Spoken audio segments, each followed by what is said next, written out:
السلام عليكم ورحمة الله وبركاته. الحمد لله نحمده ونستعينه ونستغفره ونؤمن به ونتوكل عليه ونعوذ بالله من شرور أنفسنا ومن سيئات أعمالنا. من يهده الله فلا مضل له ومن يضلل فلا هادي له.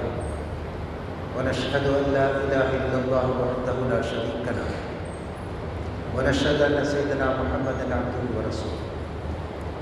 ما بعد فقد قال الله تعالى في محكم التنزيل: أعوذ بالله من الشيطان الرجيم. بسم الله الرحمن الرحيم.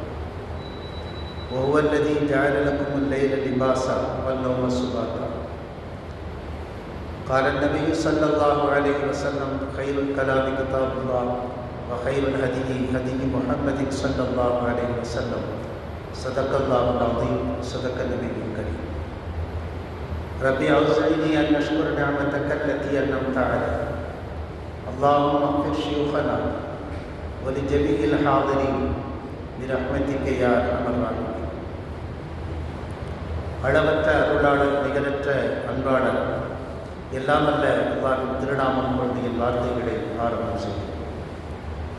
சலாமும் சலவாத்தும் கண்மணி நாயகம் முகமது முஸ்தபா ரசூலுல்லாஹி ஸல்லல்லாஹு அலைஹி வஸல்லம் அவர்களின் மீதும், அவர்களது உயர்ந்த வாழ்க்கை நெறிகளை பின்பற்றிய சஹாபா பெருமக்கள், தாபியீன்கள், தபவு தாபியீன்கள், இமாம்கள், மேதைகள், இறைநேசர்கள், இறைவனுடைய அருளை எதிர்நோக்கி காத்திருக்கிற நம்மவர்கள் அனைத்து பெருமக்களின் மீதும் என்றைக்கும் உண்டாகட்டுமாக. ஆமீன். அன்பிற்குரிய பெரியார்களே, சகோதரர்களே, ஃபுர்கான் என்கிற அத்தியாயத்தின் விளக்கங்களை நாம் தொடர்ந்து பார்த்து கொண்டு வருகிறோம். அந்த வரிசையில் இன்றைக்கு ஒரு சில வசனங்களுக்கான விளக்கங்களை இன்ஷா அல்லாஹ் பார்க்கிறோம். அல்லாஹ் சுப்ஹானஹு வ தஆலா சொல்கிறான்: வஹுவல்லதீ ஜஅல லக்குமுல் லைல லிபாஸா வன்-நௌம சுபாத்தா. இறைவன் தான் உங்களுக்கு இரவை போர்வையாக ஆக்கினான், தூக்கத்தை ஓய்வாக ஆக்கினான், பகலை நடமாட்டத்திற்குரிய பிரகாசமாகவும் அவன் ஆக்கினான் என்று அல்லாஹ் சுப்ஹானஹு வ தஆலா சொல்கிறான். இரவை போர்வையாக நமக்கு தந்திருக்கிறார். போர்வை என்பது ஒரு குறியீடு. நம்மை அணைத்து கொள்ள, நமக்கு ஆறுதலாக இருக்க, நம் பயம் போக்க, இது மாதிரியான சந்தர்ப்பங்களிலே போர்வை மிக முக்கியமானது. இப்போ இரவு நமக்கு ஒரு ஆறுதலாக இருக்கு. பொழுதெல்லாம் கஷ்டப்படக்கூடியவன் எப்போது இரவு வரப்போகிறது, கொஞ்சம் ஓய்வெடுக்கலாம் என்றிருப்பான். நபிகள் நாயகம் ஸல்லல்லாஹு அலைஹி வஸல்லம் அவர்களுக்கு வேத வசனம் இறங்கிய உடன் ஏற்பட்ட அந்த கடும் குளிரிலிருந்து தன்னை தற்காத்துக் கொள்ள அவர்கள் கதீஜா ரலியல்லாஹு அன்ஹா அவரிடத்திலே ஓடி வந்து, ஜம்மிலூனி ஜம்மிலூனி, என்னை போர்த்துங்கள் போர்த்துங்கள் என்று கேட்டுக்கொண்டார். கதீஜா நாயகி அவர்கள் போர்வை போர்த்துகிறார். அந்த போர்வையோடு படுத்து கொண்டிருக்கிற வேளையில் அடுத்த இறைவசனம் இறங்குகிறது: யா அய்யுஹல் முஸம்மில், போர்வை போர்த்தியவரே, குமில் லைல, எழுந்திருங்கள், நிஸ்ஃபஹு அவின் குஸ்ஹு கலீலா, இரவினுடைய பாதி அல்லது கொஞ்ச நேரம் இறைவனை வணங்குங்கள். நமக்கெல்லாம் 5 நேர கடமை என்றால் நபிமார்களுக்கு 6 வேளை கடமை, தஹஜ்ஜுதையும் சேர்த்து. இரவு வணக்கம் அவர்களுக்கு கட்டாயமானது. இரவு வணக்கத்திலிருந்து அவர்கள் விடுபட முடியாது. நபிமார்களும் சரி, இறைநேசர்களும் சரி, இரவு வணக்கத்தை புறக்கணித்ததாக வரலாறே கிடையாது. ஒரு வேலைக்கார அம்மா இருந்துச்சு. பகலெல்லாம் எஜமானனுக்காக உழைக்கும், வீட்டு வேலை செய்யும். அந்த எஜமானனுக்கு வேண்டிய பணிவிடைகளை எல்லாம் செய்யும். இரவானால் அந்த பெண்ணுக்கென்று ஒதுக்கப்பட்ட ஒரு அறையிலே இரவு முழுக்க வணக்கம் செய்யும். நாம் இதெல்லாம் கேள்விப்படுகிற போது நமக்கு ஆச்சரியமாக இருக்கிறது. பகல் முழுக்க வேலையை பார்த்துவிட்டு இரவில் ஓய்வெடுக்காமல் எப்படி இபாதத் செய்ய முடியும் என்று சொன்னால், அனுபவமான பெரியார்கள், இறைநேசர்களுடைய வாழ்வில் நமக்கு கிடைக்கிற ஒன்று, அதில் சுகம் பெற்றுவிட்டால் உறக்கத்தை விட பன்மடங்கு அதிலே உற்சாகம் கிடைக்கிறது என்று சொல்லி. எதற்காக உறக்கம்? ஓய்வுக்காக, சக்திக்காக. மனிதன் பஞ்சபூதங்களுக்கு படைக்கப்பட்டிருக்கிறார். நிலம், நீர், நெருப்பு, காற்று, ஆகாயம். இதில் ஆகாயம் என்கிற சக்தியை தவிர மீதி 4 சக்திகளும் நாம் எடுத்துக்கொள்ளுகிற உணவின் வழியாக நமக்கு கிடைக்கிறது. ஆனால் ஆகாய சக்தி கிடைப்பதில்லை. அந்த ஆகாய சக்தி எங்கிருந்து கிடைக்கிறது என்றால் உறக்கத்தின் போது தான் கிடைக்கிறது. எனவே தான் நம்முடைய உடலிலே எப்போது ஆகாய சக்தி குறைகிறதோ உடனடியாக உறக்கம் வந்து விடுகிறது. உறங்கியதும் அந்த ஆகாய சக்தி உள்ளே சென்று அதை நிறைவேற்றிய பிறகு, அது நிரம்பியதற்கு பிறகு நமக்கு உற்சாகம் கிடைக்கிறது. இரவு வணக்கத்திலே இதைவிட பன்மடங்கு கிடைக்கிறது என்கிறார். எனவேதான் இரவு வணக்கம் புரிகிறவர்கள் பெரும்பாலும் உறங்குவதே இல்லை. நபிகள் நாயகம் ஸல்லல்லாஹு அலைஹி வஸல்லம் கண்கள் உறங்கும், இதயம் உறங்காது என்று ஒரு நபிமொழி இருக்கிறது. இதற்கு விளக்கம் நாம் பெறவே முடியவில்லை. ஏனென்றால் அதை அனுபவித்தவர்கள் மிக குறைவு. கண்கள் மூடி இருக்கிறது, உள்ளம் விழித்திருக்கிறது, எல்லாம் கான்சியஸ், என்ன நடந்தால் அவர்களுக்கு தெரியும். ஆனால் அப்படி ஒருவேளை ஒருவர் இருந்தால் அவர் சீக்கிரம் தூக்கமில்லாத நோய்க்கு இன்சோம்னியா என்று சொல்லப்படக்கூடிய நோய்க்கு தள்ளப்பட்டு அவர் படுத்த படுக்கையில் விழுந்துவிடுவார். இன்றைக்கு அப்படியும் சில பேர் இருக்கிறார்கள். அது நோய், அது ஆரோக்கியம் அல்ல. ஆனால் நபிகள் நாயகம் ஸல்லல்லாஹு அலைஹி வஸல்லம் இந்த உறக்கத்தை பற்றி வருகிற நபிமொழிகள் இப்படித்தான் சொல்கிறது. நபியின் கண்கள் தான் மூடியிருக்கும், இதயம் எப்போதும் உறங்குவதில்லை. அவர்கள் எப்போதும் விழிப்பு நிலையிலேயே இருக்கிறார்கள், 24 மணி நேரம். பிலால் அவங்க ஃபஜ்ர் தொழுகைக்கு எழுப்ப வருவாங்க ரசூலுல்லாஹி ஸல்லல்லாஹு அலைஹி வஸல்லம். இதற்கிடையிலே நபிகள் நாயகம் ஸல்லல்லாஹு அலைஹி வஸல்லம் அன்றாட பணிகள் எப்போது துவங்குகிறது என்று சொன்னால் தஹஜ்ஜுதில் துவங்குகிறது. அங்கு துவங்குகிறது நேரத்தோடு. எழுந்த உடனே நபி ஸல்லல்லாஹு அலைஹி வஸல்லம் வானத்தை பார்த்து ஒரு வசனம் ஓதுவார்கள். ரப்பனா மா கலக்த ஹாதா பாத்திலா சுப்ஹானக ஃபக்கினா அதாப. இறைவா, நீ இவற்றை வீணுக்காக படைக்கவில்லை, நீ மகா தூய்மையானவன், என்னை நரக நெருப்பிலிருந்து பாதுகாத்து விடுவாயாக என்று வானத்தை பார்த்து ஓதிவிட்டு, வானத்தை பார்த்து புன்னகை செய்துவிட்டு, தன்னுடைய உது செய்துவிட்டு தன்னுடைய இரவு வணக்கத்தை 8 ரக்காத்துகள் 12 ரக்காத்துகள் என்று சொல்லி தொழுது கொண்டே இருப்பார்கள். முடியும் போது ஒரு ரக்காத், கடைசியாக ஒரு ரக்காத் வித்ர் தொழுது நிறைவு செய்து விடுவார்கள். அதற்கு பிறகு வலது பக்கமாக சாய்ந்து படுப்பார்கள். ஃபஜ்ருடைய பாங்கு சொல்லப்பட்ட பிறகு அப்படியே எழுந்து, கவனிக்க வேண்டும், திரும்ப உது கிடையாது, அப்படியே எழுந்து ஃபஜ்ருடைய முன் சுன்னத் 2 ரக்காத் தொழுவார்கள். ஃபஜ்ருடைய முன் சுன்னத் வீட்டில் தொழுவது ஒரு சுன்னத், அந்த தொழுகை ஒரு சுன்னத். ஆனால் அதை வீட்டிலே தொழுவது ஒரு சுன்னத். வாய்ப்புள்ளவர்கள் வீட்டில் தான் தொழுது விட்டு வர வேண்டும். பெரும்பாலும் நம்ம வீட்டில் தான் உதவி செய்து வரணும். இந்த ஹவுது என்பது இயற்கை தேவை உடையவர்கள், சங்கடம் உடையவர்களுக்கு, அடிக்கடி உது போகக்கூடியவர்களுக்கு, பிரயாணிகளுக்கு, வெளியூர்காரர்களுக்கு, மஹல்லாவாசிகளுக்காக. ஆனால் சில கிராமங்களில் பல் தேய்க்கிறதே வந்துதான் தொழுகிறாங்களோ இல்லையோ, காலையில் பக்கத்து வீடாக இருந்துச்சுன்னா, பள்ளிவாசல் பக்கத்து வீடாக இருந்துச்சா எழுந்து வந்து பல் தேய்க்கிறதே பள்ளிவாசல் ஹவுஸில் தான். ஹவுது என்பது இதுபோல தேவையுடையவர்களுக்காக மட்டும். இப்போ நபி ஸல்லல்லாஹு அலைஹி வஸல்லம் ஃபஜ்ருடைய முன் சுன்னத்தை 2 ரக்காத் தொழுது விட்டு உறங்குவார்கள். எந்த அளவிற்கு தெரியுமா? குரட்டையின் சப்தம் எங்களுக்கு கேட்கும். பிலால் ரலியல்லாஹு அன்ஹு தொழுகை நேரம் நெருங்கிவிட்டது என்பதற்காக அழைப்பார்கள். நபிகள் நாயகம் ஸல்லல்லாஹு அலைஹி வஸல்லம் அப்படியே எழுந்து போய் தொழ வைப்பார். நாம் அப்படி செய்ய முடியாது. நமக்கு குரட்டை விட்டால், புரண்டு படுத்து விட்டால் ஒரு முறிந்துவிடும். ஆனால் நபிகள் நாயகம் ஸல்லல்லாஹு அலைஹி வஸல்லம் ஒரு புரியாத காரணம், அவர்கள் உள்ளம் ஒருபோதும் உறங்குவதில்லை, கண்கள் தான் முடியும். அது எப்படி சாத்தியம் என்பது புரிந்து கொள்ளவே முடியவில்லை. ஆனால் வரலாற்று ஆய்வாளர்கள் எழுதுகிறார்கள், இறைநேசனுடைய வாழ்க்கை வரலாறு அப்படி இருந்திருக்கிறது, நபிமார்கள் அப்படி இருந்திருக்கிறார்கள், அப்படி ஒரு விசேஷ தன்மை அவர்கள் பெற்றிருக்கிறார்கள். அவர்களுக்கு சலிப்பு என்பது ஏற்படும். எனவே இந்த அடிமை பெண்மணி எஜமானனுக்கு பகல் முழுக்க வேலை செய்கிறார், இரவு முழுக்க தனக்கு ஒதுக்கப்பட்ட அருகிலே அவர்கள் இறைவனை தொழுது கொண்டே இருக்கிறார். ஒரு நாள் இந்த எஜமானனுக்கு தண்ணீர் தேவை ஏற்பட்டது. இடையிலே அந்த பெண்ணினுடைய அறையை கடந்து தண்ணீர் எடுக்க போகிறார். அப்போ அந்த பெண்மணி தொழுது முடித்து விட்டு அல்லாஹ்விடத்திலே துஆ கேட்கிறார்.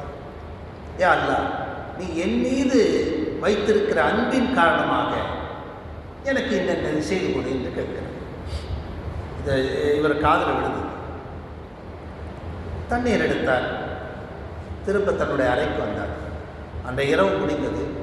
பகல் பொழுதிலே அந்த வேலைக்கார பெண்மணியை அழைத்து, நான் இரவில் உன்னுடைய அறைக்கு கடந்து போனேன், நீ துவா செய்ததை கேட்டேன், நீ இப்படி துவா செய்த, யா அல்லாஹ், என் மீது நீ வைத்திருக்கக்கூடிய அன்பின் காரணமாக கேட்டேன். அப்படி கேட்கக்கூடாது. ஏன்னா அல்லாஹ் நம்ம மேலே அன்பு வச்சிருக்கானா இல்லையாங்கிறது அங்கே போய் தான் பார்க்கணும். நீ எப்படி கேட்கணும்னா, நான் உன் மீது வைத்திருக்கக்கூடிய அன்பின் காரணமாக அப்படி கேட்கணும் அப்படின்னு திருத்தி கொடுத்தார். சரி சரின்னு அந்த அம்மா தலையாட்டிட்டு உடனே அறைக்கு சென்றது. கையேந்தியது, இறைவா, உனக்கும் எனக்கும் இருந்த ரகசியம் உடைபட்டு விட்டது, இதற்கு மேல் நான் வாழ பிடிக்கவில்லை என்று கேட்டது. அங்கேயும் மூத்தாகிவிட்டது. இரவு வணக்கத்தில் அந்த பெண்மணி இறைவனோடு அவ்வளவு நெருங்கி இருக்கிறது. இரவு வணக்கம் தான் இறைவனை நெருங்குவதற்கு ஒரே வழி, மிகச்சிறந்த வழி. அது ஒரே நாளிலே சாத்தியம் கிடையாது. சொல்ல போனால் பகலில் உழைப்பவர்களுக்கு நிச்சயமாக சாத்தியமே கிடையாது. இரவு உறங்கினால்தான் கட்டாயம் மறுநாள் வேலைக்கு செல்ல முடியும்.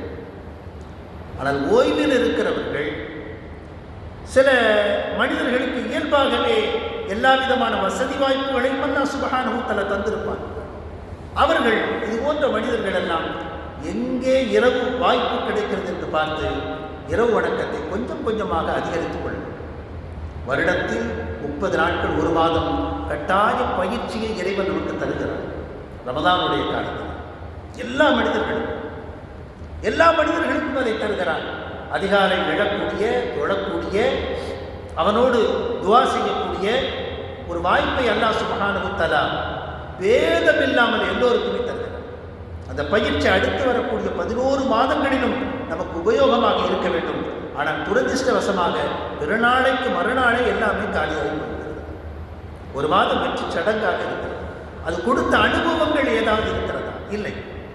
வசித்திரு, தனித்திரு, விழித்திரு என்று எல்லா மதங்களும் பேசுகிறது, எல்லா அறிஞர்களும் பேசுகிறார்கள். வெற்றியாளர்களின் சூத்திரமே இதுதான். வசித்திருக்க வேண்டும், தனித்திருக்க வேண்டும், விழித்திருக்க வேண்டும். இந்த மூன்றையும் ரமதானிலே அல்லாஹ் சுப்ஹானஹு வ தஆலா நமக்கு இயற்கையாக தருகிறார். நோன்பில் வசித்திருக்கிறோம், சஹரிலே நாம் இரவிலே விழித்திருக்கிறோம், இத்திகாஃப் என்கிற ஒரு அமலிலே நாம் தனித்திருக்கிறோம். இத்திகாஃபினோட நோக்கம் நாம் தனியாக இருக்கிறோம், அவ்வளவுதான். ஆனால் இப்போ அந்த பெயருக்குத்தான் தனி. மற்ற எல்லா வேலைகளும் உலகோடு எப்போதுமே பந்தப்பட்டு கொண்டே இருக்கும். ஒரு வீட்டில் ஒரு குடும்பத் தலைவர் ரொம்ப கஷ்டப்பட்டார். 24 மணி நேரம் பொழுதன்னைக்கும் சமையல், குழந்தைங்க, கணவன் பராமரிப்புன்னு சொல்லி வீட்டை சுற்றியே இருக்கிறது. அதுக்கு ஒரு நாள் ரொம்ப மன அழுத்தம் வந்து விட்டது. இப்போ டாக்டர் சொன்னாங்க, எங்கேயாவது வெளியில் ஒரு 3 நாள் 4 நாள் ஒரு டூர் மாதிரி போயிட்டு வாங்க, கொஞ்சம் சேஞ்சஸ், ஒரு மாற்றம் இருக்குன்னு சொன்னாங்க. சரின்னு சொல்லி ஒரு வெளியூர் போனாங்க. போய் இறங்குனா தான் அந்த அம்மா சொல்லிச்சு, இந்த கேஸை சரியாக மூடணுன்னா இல்லையான்னு தெரியல. 4 நாள் கழித்து போகும்போது இந்த தோசை மாவு என்னாச்சுன்னு தெரியல, தோசை மாவு வச்சுருப்பாங்களா இல்லையா. இந்த மாதிரி ஆட்களை என்ன செய்ய முடியும்? ஒன்றும் செய்ய முடியும். அவங்க உள்ளத்தில் அந்த துன்யா, அந்த வீடு, அந்த குழந்தைகள், அந்த சமையலறை ஆழ பதிந்திருக்கிறது. ஒன்றுமே செய்ய முடியும். தாமரை இலை மேலே தண்ணீர் இருப்பதைப் போலத்தான் இந்த உலகத்தோடு பந்தம் இருக்க வேண்டும் என்று நமக்கு சொல்கிறார்கள். நபிகள் நாயகம் ஸல்லல்லாஹு அலைஹி வஸல்லம் சொன்னாங்க, உலக வாழ்க்கை ஒரு மரத்தின் நிழலை போல, ஒரு சுவற்றின் நிழலை போல இருக்கிறது, பட்டும் படாமல். ஒரு பயணியை போல இருக்க வேண்டும். பயணி அதிக சுமைகளை வெளியிலும் சரி உள்ளத்திலும் சரி சுமக்க மாட்டார். பெரும் பெரும் மன்னர்கள் எல்லாம் சுகபோக வாழ்க்கையில் இருக்கிற போது உங்களுக்கு என்ன நேர்ந்தது?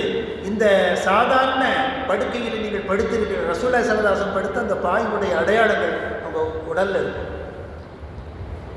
ஈச்ச மரத்தில் கொஞ்சம் கொஞ்சமாக அதை சேர்த்து வச்சு அதை ஒரு பெரிய நீள போர்வை மாதிரி தச்சு அதை 2ஆக மடித்து, அதான் அவங்களுக்கு பெட்டு 2ஆக மடித்து படுக்கையை தயார் செய்து கொடுப்பாங்க. ஒரு நாள் அன்னை ஆயிஷா சித்திகா ரலியல்லாஹு அன்ஹா அவங்க வந்து இது ரொம்ப நைஸாக இருக்குது, இன்னும் கொஞ்சம் நல்லா இருக்குன்னு சொல்லி 2ஆம் மடிக்கிறது 4ஆம் மடித்து போட்டாங்க. ரசூலுல்லாஹி ஸல்லல்லாஹு அலைஹி வஸல்லம் நன்றாக உறங்கினார்கள். உறங்கிட்டு சொன்னாங்க, இது யார் இப்படி மடித்து போட்டது, இப்படி போடாதீங்க, இரவு வணக்கத்துக்கு இது தடையாக இருக்கிறது, சுகம் தருகிறது. இவ்வளோதான் வாழ்க்கை. இப்போ மன்னர்கள் இவ்வளவு சுகங்களை அனுபவிக்கிறார்களே, உங்களுக்கு என்ன நேர்ந்தது, ஏன் இப்படி வேண்டாம் என்கிறீர்கள் என்று சஹாபாக்கள் சொல்லுகிற போது, மாறி எனக்கு என்ன நேர்ந்தது, நான் ஒரு பயணி என்றார். பயணி அதிகமான சுமைகளை சுமப்பதில்லை, சுமக்க தேவையில்லை. அது வெளியிலும் சரி மனசிலும் சரி. எங்கோ வெளியிலே தங்குகிறோம், ஒரு 3 நாட்கள் அல்லது ஒரு வாரம் தங்குகிறோம். அங்கு இருக்கக்கூடிய வசதிகளை பெரிதாக அலட்டிக் கொள்வது கிடையாது, அங்கே வசதிகளை உருவாக்குவதும் கிடையாது. இருக்கிற வசதிகளை எவ்வாறு பயன்படுத்தி கொண்டு அங்கிருந்து அகழ்வது என்கிற சிந்தனை தான் ஒரு பயணிக்கு இருக்கும். அது ஓரத்தான் இந்த உலகத்திலே நம்முடைய வாழ்க்கை பட்டுப்படாமல் இருப்பது. அப்படி இருந்தால்தான் அந்த விடைபெறுகிற நேரத்தில் மிக எளிதாக இருக்கும். ஏன் சக்கராத்து இவ்வளவு சிரமமாக இருக்கிறது, மரண வேளை ஏன் ஒவ்வொருவருக்கும் அவஸ்தையாக இருக்கிறது? நியாயமாக பார்த்தால் நபிகள் நாயகம் ஸல்லல்லாஹு அலைஹி வஸல்லம் சொன்னாங்க, அல் மௌத்து துஹ்ஃபத்துல் முஃமின், முஃமினுக்கு காணிக்கை என்றார்கள். மரணம் என்பது முஃமினுக்கு காணிக்கை, அன்பளிப்பு என்றார்கள். ஒரு அன்பளிப்பை, ஒரு காணிக்கையை ஒரு கொண்டாட்ட மனநிலையோடு வரவேற்க முடியாமல் பயந்து இறுகி போய் சிரமப்பட்டு ஆஸ்பத்திரியிலே கழிப்பதற்கு என்ன நேர்ந்தது? பெங்களூரில் ஒரு 10-15 ஆண்டுகளுக்கு முன்னாலே ஒருவர் மூப்பின் காரணமாக ஆஸ்பத்திரியில் சேர்க்கப்படுது. அங்கே அந்த ப்ரொசீஜர் நமக்கெல்லாம் தெரியும். அது முடியாது என்று சொன்னாலும் முடிந்த வரைக்கும் அவர்கள் வைத்திருந்து ட்ரீட்மெண்ட் பார்த்து எதையாவது பெற முடியுமா என்று பார்த்து தான் அனுப்புவார்கள். அப்போ அந்த பேஷண்ட்ஸ் அவருக்கு கொஞ்சம் தெரியும். அவர் சொன்னார், எங்கள் வீட்டுக்கு கூட்டு போனார், மருத்துவர்கள் அனுமதிக்கவே இல்லை. மகன் எவ்வளவோ கெஞ்சினார், அவர்களும் அனுமதிக்கவில்லை. வலி இல்லாத ஒரு இயற்கை நடக்கட்டுமே என்று அவரும் சொன்னார். மாற்று மருத்துவத்தை சார்ந்தார். இவ்வளவு அவஸ்தை நான் கூட யோசிக்கிறேன். நோயாளி பழைய காலத்தில் வந்து இவ்வளோ கொடுத்து வச்சவங்க கையை பிடிச்சி கண்டுபிடிச்சிட்டாங்க எல்லாத்தையும். நாடி பரிசோதனையில் சகலமும் அறிந்த மருத்துவர்கள் ஒரு முறை இருந்தார்கள். நோயாளிக்கு எந்த பெயினும் கிடையாது. இப்போ நோயாளி போன அவனை கூட கொஞ்சம் குத்தி அவனை அவஸ்தைப்படுத்தி, அதுதான் இன்றைக்கு என்ன நோய் என்று கண்டுபிடிப்பதற்கே இன்னும் கொஞ்சம் வரிகளை தாங்க வேண்டும் என்கிற நிலை நம்ம இந்த காலகட்டத்தில். பழைய காலத்தில் அப்படி கிடையாது. நாடி பார்த்து சொல்லி மருத்துவர்கள் எவ்வளவு தேர்ச்சி பெற்றவர்களாக இருந்தார்கள் என்று சொன்னால், பெண்கள்லாம் நேரம் வரமாட்டாங்க. இல்லை, திரைக்கு பின்னாலே பெண்களின் கைகளில் நூலை கட்டி அந்த நூலை பார்த்து நோயை கண்டவர்கள் இருந்தார்.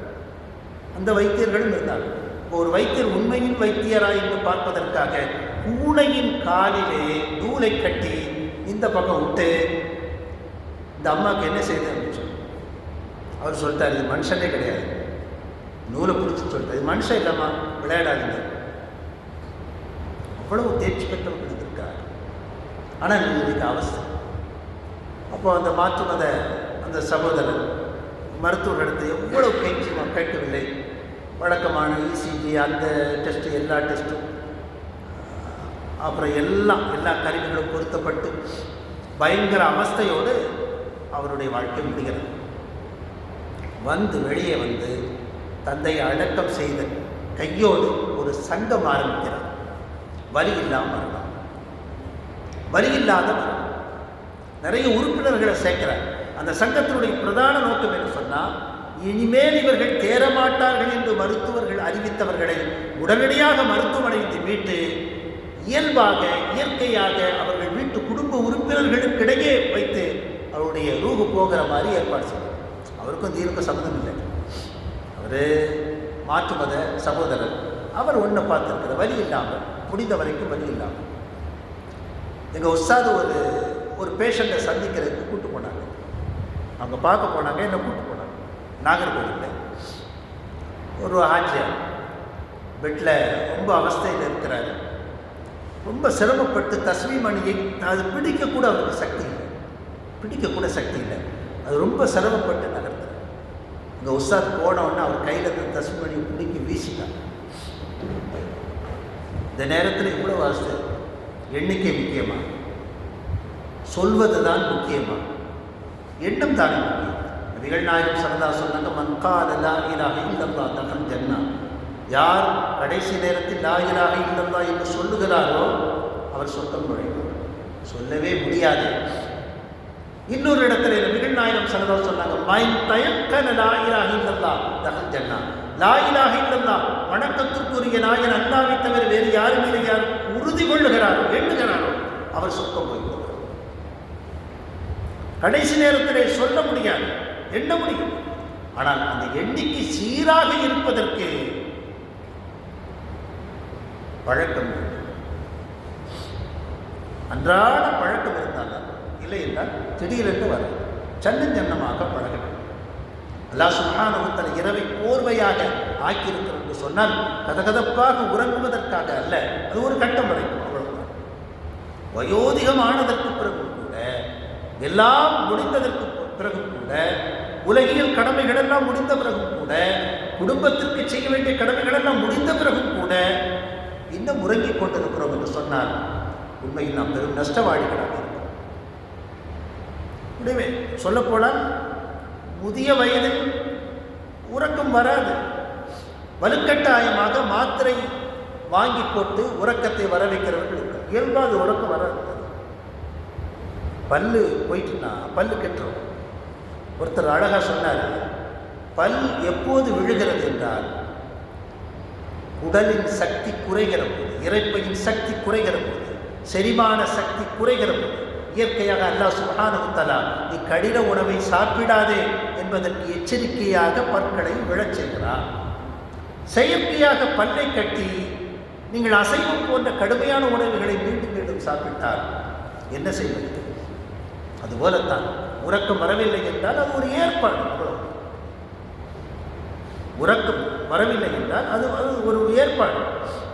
ஏன் வரவில்லை? அதாவது உறக்கம் இல்லாதை விட உறக்கம் ஏன் வரவில்லை என்கிற சிந்தனை தான் பெரும் நோய் என்று மருத்துவர்கள் சொல்கிறார்கள். உறக்கம் இல்லாத என்பது ஒரு நோய் அல்ல, ஏன் என்னால் உறங்க முடியவில்லை என்கிற எண்ணம் தான் பெரும் நோய். இதே மாதிரி எல்லா நேரமும் நோய் உறக்கம் வரும் என்று சொல்ல முடியாது. சொல்லப்போனால் உடல் உழைப்பு உள்ளவர்களுக்குத்தான் சரியான உறக்கம் வரும். சிந்தனை உழைப்பு உள்ளவர்களுக்கு சீக்கிரம் உறக்கம் வராது. அதுக்கு அற்புதமான உதாரணம் சொல்கிறாங்க. இந்த டெக்ஸ்டைல்ஸ் துணிக்கடைகளில் டிஸ்பிளே பண்ணுவாங்க, நிறைய சாரீஸ் அது இதுன்னு எடுத்து காட்டுவாங்க. கடையை 9 மணிக்கு மூடிடுவாங்க. இதெல்லாம் எடுத்து வைக்கிறதுக்கு 10 மணி 11 மணி ஆகும். அதுபோலத்தான் ஒரு நாள் முழுக்க சிந்தனை செய்த சிந்தனை எல்லாம் ஒவ்வொன்றாக குறைந்து குறைந்து குறைந்து அதனுடைய இடத்தில் அதனுடைய அடுக்குகளில் சென்று சேர்கிற வரைக்கும் உறக்கம் வராது. ஆனால் உடல் உழைப்பு இருந்தால் அந்த கடைப்பில் உறக்கம் வந்துவிடும். இல்லாவிட்டால் சும்மா வராது. அதுபோல வயோதிகமானதற்கு பிறகு உடல் உழைப்பு இருக்காது, சிந்தனையும் குறைந்து போயிருக்கும், உறக்கம் வராது. உறக்கம் வராவிட்டால் நல்லது என்று எண்ணிக்கொள்ளுங்கள். எவ்வளவுக்கு எவ்வளவு உறக்கம் வரவில்லையோ இபாதத் செய்வதற்கு அல்லாஹ் சுப்ஹானஹு வ தஆலா எனக்கு விழிப்பை தந்திருக்கிறார். நான் திருக்குர்ஆன் ஓதலாம், திக்ரு செய்யலாம், இறைவனை தோழலாம், நல்ல விஷயங்களை சிந்திக்கலாம், என் குடும்பத்தை பற்றி சிந்திக்கலாம், என் பிள்ளைகளின் எதிர்காலத்தை சிந்திக்கலாம். எவ்வளவு வேலைகள் இருக்கிறது. அல்லாஹ் சுப்ஹானஹு வ தஆலா இரவை ஒரு மிக பெரும் அருட்கொடையாக நமக்கு தந்திருக்கிறார். தூக்கத்தை ஓய்வாக தந்திருக்கிறார். தூக்கம் உண்மையில் ஒரு பெரிய நியாமத். நபிகள் நாயகம் ஸல்லல்லாஹு அலைஹி வஸல்லம் அவர்கள் உள்ளிட்ட எல்லா நபிமார்களும் பகல் நேரத்திலே கைலூலா என்று ஒரு சிறு தூக்கத்தை அவர்கள் உறங்கியிருக்கிறார்கள். அது தஹஜ்ஜுத் என்கிற அந்த அதிகாலை தொழுகைக்கு உதவியாக இருக்கும் என்று கண்டறிந்திருக்கிறார்கள், சொல்லியிருக்கிறார்கள். வாய்ப்பு இருக்கிறவர்கள் அதை பயன்படுத்திக் கொள்ளலாம். பிறகு அல்லாஹ் சுப்ஹானஹு வ தஆலா சொல்கிறான், பகலை நடமாட்டத்திற்கு பிரகாசமாக ஆக்கினான். பகல் உழைக்கும் நேரம், பகல் வாழும் நேரம், அதற்கு பிரகாசம் தேவை. அந்த பிரகாசம் என்பது சட்டென்று நாம் ஏற்றுக்கொள்ளக்கூடாது. அதனால தான் நேரத்தோடு விழிக்க வேண்டும் என்று சொல்கிறாங்க. இப்போ சமீபத்தில் பேசிட்டு இருக்கும்போது கண் நோய்கள் அதிகமாக வருகிற காரணம் என்ன? பல்வேறு காரணங்களில் ஒன்று சூரியனை நாம் எதிர்கொள்ளுகிற விதம். சூரியன், அதாவது சூரிய வெளிச்சம் சன்னமாகத்தான் நம்முடைய கண்களுக்கு வர வேண்டும். அப்படி சன்னமாக வர வேண்டும் என்று சொன்னால் சூரியன் விழிப்பதற்கு முன்னாலே நாம் விழித்திருக்கணும். 3 வகையான குளியல் சொல்றாங்க: தங்க குளியல், வெள்ளி குளியல், தகர குளியல். தங்க குளியல் என்று சொன்னால் தஹஜ்ஜுத் நேரத்தில் குளிக்கக்கூடிய குளியல். அதற்கு நிகராக எந்த குளியலும் கிடையாது, தங்க மாதிரி. வெள்ளி குளியல் என்பது சூரிய உதயத்திற்கு சற்று முன்னாலே குளிப்பது. தகர குளியல் என்பது ஒன்றுக்கும் உதவாத குளியல் என்பது நாம் குளிக்கிறோம் சூரியன் உதித்த பிறகு. அந்த குளியல் உடல் நடைமை தவிர உடல் சூடு முற்றிலுமாக குறையுமா என்றால் அது குறையாது. குளிப்பதனால் கிடைக்கக்கூடிய நன்மை முழுமையாக கிடைக்குமா என்று சொன்னால் அது கிடைக்காது, நிச்சயமாக அது கிடைக்காது. எனவே அல்லாஹ் சுப்ஹானஹு வ தஆலா பகலை பிரகாசமாக ஆக்கியிருக்கிறார் என்று சொன்னால் அந்த பிரகாசம் நம்முடைய வாழ்வாதாரத்திற்கு மிகப்பெரிய வளமாக இருக்கிறது. சூரியன் அற்புதமான அந்த சூரிய வெளிச்சம் தாவரங்களுக்கு, மனிதனுக்கு விட்டமின் டி என்கிற ஒரு சக்தியை கொடுப்பதற்கு அது கிடைக்காதனால சூரிய வெளிச்சத்தில் நிற்கிறாங்க, சூரிய நமஸ்காரம் பண்ணுறாங்க, சூரிய குளியல் என்று சொல்கிறாங்க. சூரிய குளியல், சூரியனை நமஸ்கரிக்கிறாங்க, ஒரு மத கடமையாக வைத்திருக்கிறார்கள் சூரியனுடைய வெளிச்சம் வேண்டும் என்பதற்காக. அது கிடைக்காவிட்டால் விட்டமின் டி குறைபாடு ஏற்படுகிறது என்று மருத்துவர்கள் சொல்கிறார்கள். ஆனால் அல்லாஹ் சுப்ஹானஹு வ தஆலா என்ன செய்கிறார்? அதை பகலில் நமக்கு இலவசமாக தருகிறார். வஹுவல்லதி அர்ஸல ரியாஹ புஷ்ரன் பைன யதி ரஹ்மதி, அவன்தான் மழைக்கு முன்னதாக குளிர்ந்த காற்றை நற்செய்தியாக அனுப்பி வைக்கிறான். மழைக்கு முன்னாலே ஒரு காற்று வருகிறது. சில காற்றுகள் இருக்கிறது, மலடி காற்று, மலட்டு காற்று. அந்த காற்று வீசினால் எல்லாவற்றையும் அழித்து விடும். ஆனால் இந்த காற்று சுப செய்தி, புஷ்ரா என்கிற வார்த்தையை அல்லாஹ் சுப்ஹானஹு வ தஆலா பயன்படுத்துகிறார். நற்செய்தி, சுப செய்தி. மழை பெரும் அற்புடை. நீர் இல்லாவிட்டால் நீரின்றி அமையாது உலகு என்று சொல்வார்கள். நீர் ஆதாரம் மிக முக்கியமானது. அதை அல்லாஹ் சுப்ஹானஹு வ தஆலா மழை வழியாக நமக்கு தருகிறார். தொடர்ந்து அல்லாஹ் சொல்கிறார், நாம் தான் மேகத்திலிருந்து பரிசுத்தமான மழை நீரை பொழிய செய்கிறோம். செயற்கை மழையை உருவாக்கினால் நிரம்ப செலவாகும். அது மட்டுமல்ல, முன்னர் அமெரிக்காவில் அதுபோல நடத்திய போது 2 கிராமத்துக்கு இடையில் சண்டை வந்துருச்சு. எங்கள் கிராமத்தின் மேகத்தை எடுத்து அவர்கள் பகுதிக்கு மழையை பெய்ய வைத்து விட்டார்கள். இருக்கிற மேகத்தை பயன்படுத்தி மழை பெய்ய வைக்க முடியுமே ஒழிய செயற்கை மேகங்களை உருவாக்க முடியாது, செயற்கை மேகங்களை உருவாக்க முடியாது. இருக்கிற மேகங்களை எடுத்து கொண்டு வந்து மழை பெய்விக்க முடியும். அப்படி செய்தால் 2 கிராமங்களுக்கு இடையிலே சண்டை வரும். ஆனால் அல்லாஹ் சுப்ஹானஹு வ தஆலா தான் நாடியவருக்கு மழையை கொடுக்கிறார்.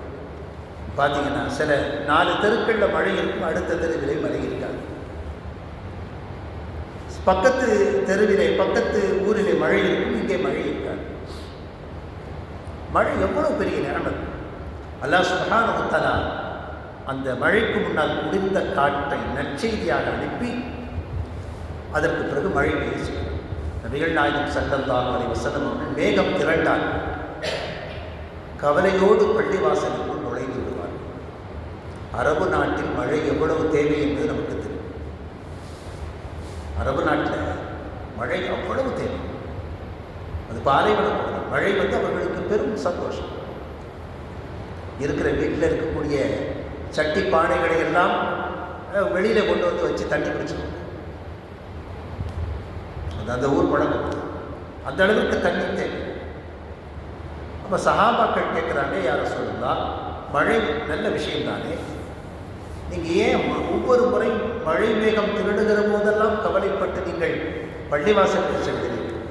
அப்போ ரசூலுல்லாஹி ஸல்லல்லாஹு அலைஹி வஸல்லம் சொன்னாங்க, இந்த மழை நமக்கு நன்மைதான் செய்யும் என்று உங்களால் உறுதி சொல்ல முடியுமா என்று.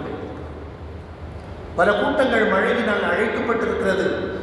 அதுபோல இது சோதனையாக மாறிவிடக் கூடாது என்கிற கவலையிலே நான் இதை செய்கிறேன் என்று நபிகள் நாயகம் ஸல்லல்லாஹு அலைஹி வஸல்லம் சொன்னார். அல்லாஹ் சுப்ஹானஹு வ தஆலா நம்முடைய வாழ்க்கையிலே, மனித வாழ்க்கையிலே பெரும் பேர்களை ஏற்படுத்தி தருகிறார். அவன் நிறைய நிஅமத்துக்களை, அருட்கொடைகளை செய்திருக்கிறான். வைத்தஅது நிஅமத்தல்லாஹி லா துஹ்ஸுஹா, இறைவனுடைய அருட்கொடைகளை நீங்கள் எண்ணினால் நிச்சயமாக அது எண்ணிக்கையில் அடக்க முடியாது என்று அல்லாஹ் சுப்ஹானஹு வ தஆலா சொல்கிறார். பரபரப்பான வாழ்க்கை, இந்த உலகம் நிரந்தரம் என்கிற எண்ணத்தினால் அல்லாஹ் சுப்ஹானஹு வ தஆலா நமக்கு தந்து கொண்டிருக்கிற பல்வேறு நிஅமத்துக்களை நாம் மறந்திருக்கிறோம். நிச்சயமாக அதை செய்யக்கூடாது. இரவை நாம் பயன்படுத்துவதற்கு முன்வர வேண்டும். எவ்வளவு தூரம்? கொஞ்சம் கொஞ்சமாக, வாரத்தில் ஒரு நாள், மாதத்தில் ஒரு நாள், அல்லது நேரம் கிடைக்கிறது. இன்னைக்கு யதார்த்தமாக எல்லாருமே சுகர் பேஷண்ட். பெரும்பாலும் இந்த சுகர் பேஷண்ட்டு இரவிலே சிறுநீர் கழிப்பதற்காக எழக்கூடிய ஒரு முறையோ இருமுறையோ எழக்கூடிய ஒரு வாய்ப்பு இருக்கிறது. அப்படி எழும்போது உடனடியாக திரும்ப படுத்து விடாமல் அந்த வாய்ப்பை பயன்படுத்தி ஒரு 5 நிமிஷம் 10 நிமிஷம் இறைவனை பற்றி சிந்திப்பது, திக்ர் செய்வது, முடிந்தால் கொஞ்சம் உற்சாகமாக இருந்தால் உதவு செய்துவிட்டு தகஞ்சி தொழுவது என்று இரவை எப்படியெல்லாம் பயன்படுத்த முடியும் என்று நாம் பார்க்கிறோம். நம் வாழ்க்கையில் ஒரு பெரிய திருப்புமுனையாக இரவு என்பது நாம் நினைப்பதைப் போல சாதாரண உறங்குவதற்காக மட்டுமல்ல, உறக்கத்திற்காக. பாருங்கள், இரவு முழுக்க வணங்குகிறவர்கள் அந்த ஆற்றலை எங்கிருந்து பெறுகிறார்கள்? உறக்கத்திலிருந்து அல்ல, இறை வணக்கத்திலிருந்து வருகிறார்கள். இதைவிட பண்படங்கு அவர்கள் உற்சாகமாக இருக்கிறார்கள். நேரடியாக அதை அனுபவித்து சொல்கிறார்கள். நபிகள் நாயகம் ஸல்லல்லாஹு அலைஹி வஸல்லம் உறங்கினால் கண்கள் உறங்குகிறது, இதயம் உறங்குவதில்லை, எல்லா நேரம் விழிப்புணர்வாக இருக்கிறார்கள் என்று ஹதீஸ் சொல்கிறது. வலிமார்களுடைய வரலாறுகள் அதை பேசுகிறது. அப்போ இரவு வணக்கத்தில் ஏதோ ஒன்று இருக்கிறது. அதனால தான் அல்லாஹ் சுப்ஹானஹு வ தஆலா நபிக்கு கட்டளையிடுகிறான், பில்லைல நிஸ்ஃபஹு அவ் குஸ்ஹு கலீலா அவ் ஸித் அலைஹி வரத்தில் குர்ஆன தர்தீலா. இரவின் பகுதி அல்லது சிறு பகுதி எழுந்து நின்று நீங்கள் இறைவனை வணங்குங்கள், குர்ஆனை முறையாக ஓதுங்கள் என்று சொல்கிறார். குர்ஆனை ஓதலாம், திக்ர் செய்யலாம், தொழலாம். டாக்டர் கலாமோடு வேலை செய்த ஒரு இன்ஜினியர் ஒரு 2 ஆண்டுகளாக என்னோட இத்திகாஃப் இருந்தார். இப்போ அவருடைய ஸ்டைல் என்னன்னு சொன்னால், ஒரு 2 ரக்கா தொழுவார், தொழுதுட்டு கொஞ்சம் திக்ர் செய்வார், திக்ர் செய்துட்டு அதுக்கப்புறம் துவாலை எழுதுவார். ஒரு 2:30 மணிக்கு எடுத்துருவார். ஒரு 4 மணிக்கு எழுந்தால் போதுங்கிறது எங்களுடைய கணக்கு. 4 மணிக்கு எழுந்தால் போதும். ஒரு 2 ரக்கா, அதிகமாக தொழுவது, ஒரு 2 ரக்கா தொழுது விட்டு சகர் செய்துவிட்டு பள்ளிக்கு செல்வதற்கு மிக சரியாக இருக்கும். அல்லது பள்ளியில் ஏத்திக்காக இருந்தால் அது தொழுவதற்கு சரியாக இருக்கும் என்று ஒரு கணக்கு வைத்திருந்தார். அவர் 2:30 மணிக்கு எழுந்து சில நேரங்களிலே விழிப்பு வந்தால் பார்த்தால் வெறும் 2 ரக்கா தொழுது விட்டு திக்ர் செய்து கொண்டே இருப்பார். பிறகு துவாவிலே ஈடுபடும். அவ்வளவு பெரிய துவா. அதற்கு பிறகு மீண்டும் 2 ரக்கா, மீண்டும் திக்ர், மீண்டும் துவா. அந்த 4 மணிக்கு நெருங்குகிற போது என்னையும் என்னோடு உறங்கிக் கொண்டிருப்பவர்களையும் எழுப்புவார். இப்போ இரவை எப்படி விதவிதமாக பயன்படுத்தி இறை நெருக்கத்தை பெற முடியும் என்று நாம் யோசிக்க வேண்டும். இரவுக்காரர்களை வெறும் தூக்கத்திற்காக, வெறும் பொழுதுபோக்கிற்காக இளைஞர்களை பார்த்தால் இரவில் சாப்பாடுறது இப்போ ஃபேஷன். இரவில் போய் பிரியாணி சாப்பிடுறது, அதற்கென்று கடைகள் இருக்கிறது, அதற்கென்று கேளிக்கை நிலையங்கள் இருக்கிறது. இரவை பகலாக்கி வைப்பதிலே இந்த காலகட்டத்தில் போட்டி போட்டுக் கொண்டிருக்கிறது. இரவை பகலாக்கி விட வேண்டும், இரவிலேயும் உழைக்க வேண்டும், அல்லது இரவிலே கேளிக்கையில் இருக்க வேண்டும். இரவு முழுக்க கேளிக்கை, பகலிலே உறக்கம் என்கிற ஒரு புதிய வாழ்க்கைக்கு இன்றைக்கு உலகம் தயாராகி கொண்டிருக்கிறது. ஆனால் இது பெரிய அபத்தம். இது மனித வாழ்க்கைக்கு மிக எதிரானது. தவிர்க்கவே முடியாத சில வேலைகள் இருக்கிறது. மருத்துவ வேலைகள், காவல்துறை வேலைகள், 24 மணி நேர டியூட்டிஸ், அது தவிர்க்க முடியாது. அது மாதிரியான ஆட்கள் கூட இருந்து விடலாம். ஆனால் சராசரி மனிதர்களும் அவர்களுக்கு இணையாக போட்டி போட்டுக்கொண்டு இரவை அவர்கள் இப்படி வீணடிக்கிறார்கள் சொன்னால் அவர்கள் சொந்த வாழ்க்கையை நாசமாக்குகிறார்கள் என்றுதான் அர்த்தம். எனவே அல்லாஹ் சுப்ஹானஹு வ தஆலா கொடுத்திருக்கக்கூடிய பல்வேறு நிஅமத்துக்களில் இரவை நாம் பிரதானமாக போற்ற வேண்டும். இரவில் அமல் செய்யணும். இரவில் சிந்திக்கிறது கூட அமல் தான். ரொம்ப சோம்பலாக இருக்குது அப்படின்னா ஒன்றும் தேவையில்லை, படுக்கையிலே படுத்து சிந்திக்கலாம். நம்மளை அல்லாஹ் சுப்ஹானஹு வ தஆலா எப்படி படைச்சோம், நம்மளை ஆரம்பத்தில் எப்படி வச்சிருக்கான், இப்போ எப்படி வச்சிருக்கிறான், நமக்கு எவ்வளவு அறிவு கொடுத்திருக்கிறான், எவ்வளவு பொருளாதாரம் கொடுத்திருக்கிறான் என்று தனக்கு வழங்கப்பட்ட நிஅமத்துக்களை எண்ணி அவனுக்கு நன்றி செலுத்தினாலே போதுமானது. அதுவும் ஒரு இபாதத்து தான். இறைவன் இங்கே படைத்திருக்கிற பல்வேறு படைப்பிடங்களை குறித்து சிந்தித்தாலும் போதும், அதுவும் ஒரு இபாதத்து தான். உங்களுக்கு கொடுக்கப்பட்ட குடும்பத்தின் எதிர்காலத்தை சிந்தித்தால் அதுவும் ஒரு இபாதத்து தான். பிள்ளைகளை எப்படி நல்வழிப்படுத்துவது, மனைவிக்கு என்ன செய்வது, குடும்பத்திற்கு என்ன செய்வது, ஹலாலான முறையில் இந்த குடும்பத்தை கொண்டு செலுத்துவது எப்படி, அது ஒரு பெரிய சிந்தனை தான். பிள்ளைகளை குறித்து சிந்திக்க வேண்டும் இல்லையா? ஏதோ குழந்தை பெற்றோம் வளர்த்தோம் அந்த ஸ்கூலில் சேர்த்து முடியாது. ஒவ்வொருவரும் பொறுப்பாளர். குல்லுக்கும் ராயின் வ குல்லுக்கும் மஸ்ஊலன் அன் ரஇய்யத்திஹி. நீங்கள் ஒவ்வொருவரும் பொறுப்பாளர்கள், உங்கள் பொறுப்பிற்கு கீழ் இருக்கிறவர்களை பற்றி விசாரிக்கப்படுவீர்கள் என்று நபிகள் நாயகம் ஸல்லல்லாஹு அலைஹி வஸல்லம் சொன்னார். அதனாலே ரொம்ப கவனமாக இருக்க வேண்டும். நமக்கு வழங்கப்பட்ட பல்வேறு நிஅமத்துக்களுக்கு நாம் நன்றி செலுத்தக்கூடியவர்களாக இருக்க வேண்டும், அதை பயன்படுத்தக்கூடியவர்களாக இருக்க வேண்டும். குறிப்பாக இரவை பயன்படுத்தக்கூடிய நன்மக்களாக மாற வேண்டும். அல்லாஹ் சுப்ஹானஹு வ தஆலா இரவில் விழித்திருந்து தனித்திருந்து அவனை வணங்கி அவனிடம் நெருங்கக்கூடிய பாக்கியத்தை நம் அனைவருக்கும் தந்தல் புரிவானாக. ஆமீன். வாஹிரு தஅவானா அல்ஹம்துலில்லாஹி ரப்பில் ஆலமீன். சுப்ஹானல்லாஹி வ பிஹம்திஹி.